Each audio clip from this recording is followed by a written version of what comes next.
bring coffee for us, please? Man. I'm like, I need it. Right? Man, these days are long. Yeah. How was everybody? Good. We're doing wonderful. How are you? I'm good. You guys. Now, why are the ladies dressed like you? Look, you're giving me some Thelma right now. I am. I see it. And the ladies are dressed up. But what's going on? None of you guys are inspired by WonderCon? What happened? Oh no, I'll be in t-shirts and leggings later. That's day two. I think it's Day just two. a gender Day two, thing. yeah.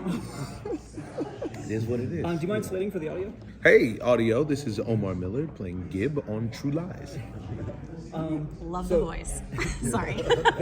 So, this being a spy show and all, going off your past roles, who do you think would make be better at the spy game? Charles from Ballers or Ben from the Unicorn? Oh, neither. Jeez. You picked the two most fish out of watery kind of guys. I like the These shows, guys are I'm not sorry. subtle at all. If I had to choose between those two, it would be Charles. Because the thing is Charles was going to get his cover blown. But Charles was really good at adjusting. Charles Green made adjustments, and that was what was great about his journey on Ballers, is that you see him at the beginning of the series in total disarray. He's just been laying around. They asked me to gain 30 pounds, and it's like he's just a blob. He's just stuck in his mind, and it's manifesting in his life. So he gets a job that he doesn't even necessarily need at the car dealership just because his wife wants him to get out of the house. And then it gets things cracking, and I think that was the thing that I really liked about that. It showed how important it is, a catalyst for success that movement is. Any movement. Because the stagnancy of life is real. So the stagnancy in life begets more stagnancy as opposed to movement, And I really love that about what I got to do on that show. I tell everybody I had the best role on the show because he was the most realistic guy.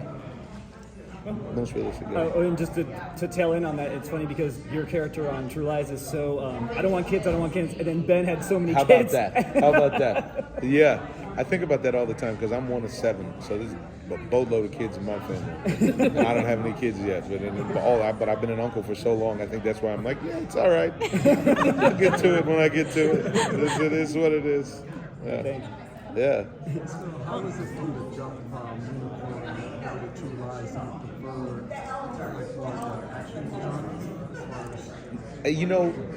I like the comedy myself, and this is why this show actually appealed. True Lies is cool because we're doing something that you don't really see often, which is action comedy.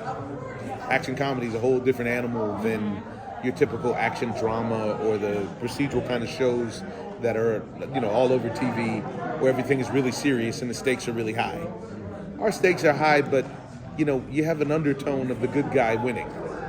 So and that's because you'll see sewage coming out of the sink, and you know what I mean, people stealing people's sandwiches and silly stuff like that. So it's not as serious, and I think the show. I really think True Lies, it's a sweet spot when we don't take ourselves so seriously, and we entertain some of the regular elements of life that apply no matter what your job is.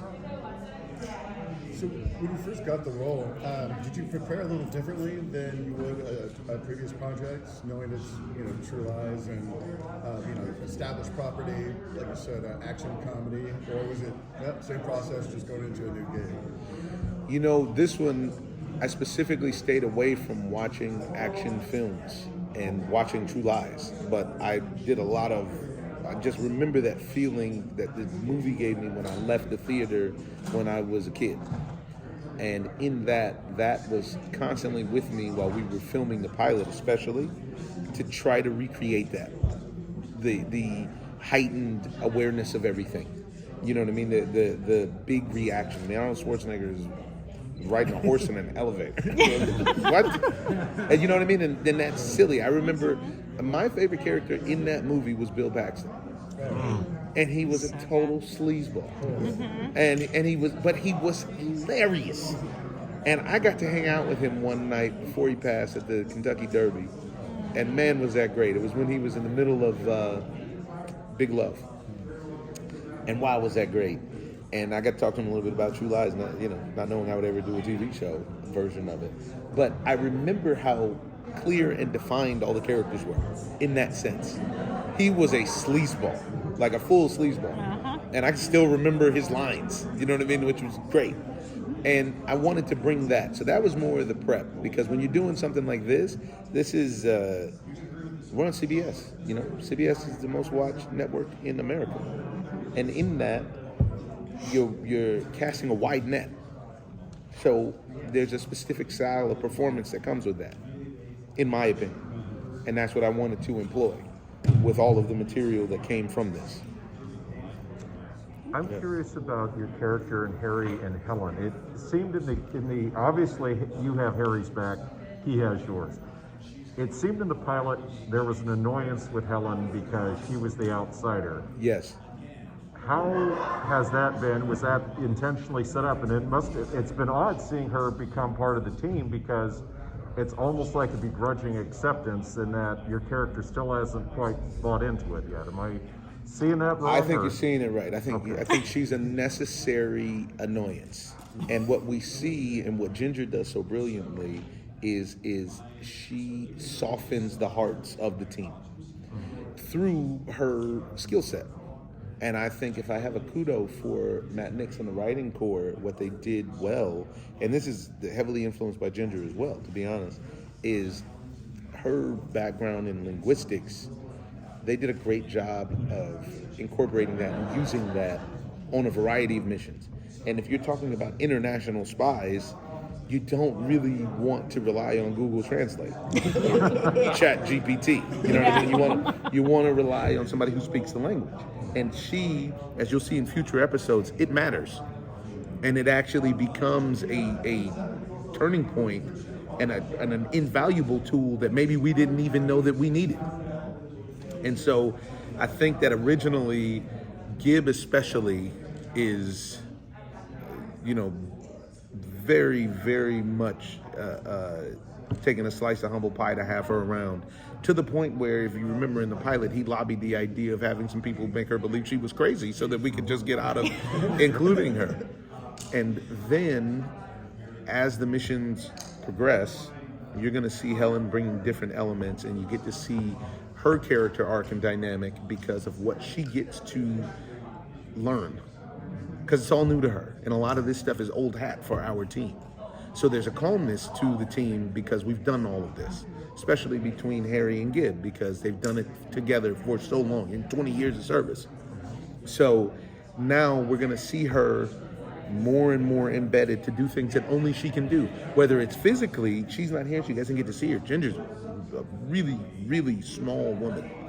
So there's elements that they use of that, which is really cool. Of her actually fitting into places that there's a really funny and cool thing that comes in the episode where Keith David plays my father, where she can fit in somewhere that I can't fit into. And even though I could know what to do, it doesn't matter because I can't fit into the space, and she can. So I think they did a really good job of incorporating, using all of her attributes and characteristics to make her much more tolerable, then to becoming likable, then to becoming necessary. It's a good evolution for her as a performer too. Thank you. Your co-star said that the Tom Arnold character Gibb kind of stole that movie. He was great. He did. He was great. If you can think about when you saw that movie, which part of Tom Arnold's performance did you bring into the role? None. No, because this is the only second time that I've done a remake. I did a remake of a film called Shall We Dance, and I didn't watch that movie either. And it's because I respect performers and creators so much. I really don't want to steal anybody's stuff without paying a clear homage. And there's even something in the pilot, in the trailer for upcoming that you've seen, that you see where I say, you guys made me get out of my tack van, and I do not like getting out of my tack van. And he had a wonderful improv that was supposed to be the end of the scene. And he had a wonderful improv where he said, I love getting out of the van. and in the movie, he was constantly he's pacing in the van, and he's just saying, he's trying to get out. And he's a high energy dude. And he was great as a guest star. I really was. If I'm being honest, I was really like, ooh, this might get weird. Not weird between he and I for some reason, but the idea that we're trying to establish doing our own thing, And it wasn't weird. He was great. He's a professional. He's hilarious. He had great improv, great timing, the whole song and dance. So for me, my not so secret sauce is I try to bring me to the roles. And, I remember the one thing that I will say that there's the similarity is he had a love for technology. And if you remember in the movie, like even computer screens were so crazy. It was like, wow, look at what is that? You know what I mean? So it was that kind of thing. And so I tried to bring that because Gibb has a lot of love for computers and tech. I have a question about Gibb's background. Yeah. Especially the first couple episodes, he's very smug, like, well, I'm not married. Yes, I don't have kids. yes. I don't have those problems, Yes. right? But then in episode 4, he gives some very insightful relationship advice to Harry. And it just kind of a little bit seemed to come out of the blue, but then it made me wonder, what is in his background that's Well, I being think hidden that within he's a couple good at that? episodes that will be revealed. Is that between the relationship that gets revealed that he has with his father, that's played by Keith David, and the relationship, how it's spoken of, that he had with his mother, and the idea that you'll see shortly that Gibb has a bend of being a ladies' man himself. And you're going to see a relationship potentially develop between him and a woman. I don't want to give any spoilers. And so in that, you'll see where he gets more of this advice from a personality front, so that it's not just him quarterbacking missions. It's him quarterbacking life. And oftentimes, and what you'll see in the coming episodes is just like in real life, it's a lot easier to point out what you got going on than it is to diagnose yourself. We're gonna do last question after this. Okay. Who do you like for the Final Four? Man, my bracket was wrecked. I went with Purdue, and that went the wrong way. And I actually had UCLA over the Zags, and I had them losing to Kansas. So the chance that I got left, I got Kansas, Xavier, San Diego State, and Purdue. And then, obviously, Purdue lost. Bama will probably beat the crap out of San Diego State. That's what everyone keeps saying. That's tonight, right? But this is why I like San Diego State. I'm a big underdog guy. And I felt like that. I like how they play. They play loose. They're really free and loose. So. I went to state. So. Oh, did you? I went to San Jose State. I had some friends down there though. Man, you guys got great burritos in San Diego. Oh yeah. Oh my goodness. You gotta come to Comic-Con. California burrito. I went. Well, then you need to. I went for the Teenage Mutant Ninja Turtles for the rise of the TMNT. I didn't get into that. Damn. Yeah. No, We can but give you we'll a whole give you. list of Yeah, places. we got lists of taco Dude. shops. Oh my goodness. For sure. And I'm no stranger to good tacos. I live in Los Angeles. But damn, me and my buddies. I remember when I visited my friends at school. I did this great job This is a great job. It was a buddy of mine, lived in San Diego. He lived in Ocean Beach before Ocean Beach was super expensive. When it was the cheaper beach, the Pacific Beach. And I stayed on his couch. Yeah, I stayed on his couch. And he had this great job with preparing and landing hot air balloons. And it was a super manual labor job because we were all 21 years old. So you have to get out there before dawn, unroll these huge balloons that are the size of the hallway. You have to unroll them. You have to take the tanks with the helium and the propane and all stuff out. The basket is huge because everybody's got to fit in the basket. Then the boss comes and he fires that up. And you have to get this, it's crazy hard. But then you launch the balloons. Everybody goes on their ride for 2 hours, 4 hours. You're 20 years old, you're just chilling. You're just hanging out on a green pasture. Then it's crazy. It's like you're at a baseball game. Then all of a sudden you're like, oh, I got it. And they start to come down and you have to run and jump on the basket to use your weight to help bring the basket down safely. And then at the end of the day, you roll it up. It was a great thing. I spent a lot of time in San Diego, and needless to say, after those days of work, I consumed several burritos. Well, you will have to come down and consume several more. Yeah. Where's the best breakfast burrito down there? Oh, well, I have one near me that's Cotija's, but it's not the chain one. It's the mom and Indy. pop. It's in Point Loma. JV's is really good. JV's. And then there's JV's on also, I like Point Loma. JV's still- off Marina Boulevard is really good. Okay. Yeah. There's also still a few in OB that are still good. Yeah? Beach. Yeah, we used to kill them. Yeah. So I love there's living so down there. many, and it just depends Whenever he on what was you're like, looking could open for. it up, I was like, yeah, I will sleep on your couch. And they stay open sometimes 24 hours. So it's Yes, like- yes. That's Oh, all dude, it is. California burritos with the fries inside the burrito. Yep. Are you crazy? Yep. There was that place right by the arena that I used to go to. I can't remember what it's called. Right there.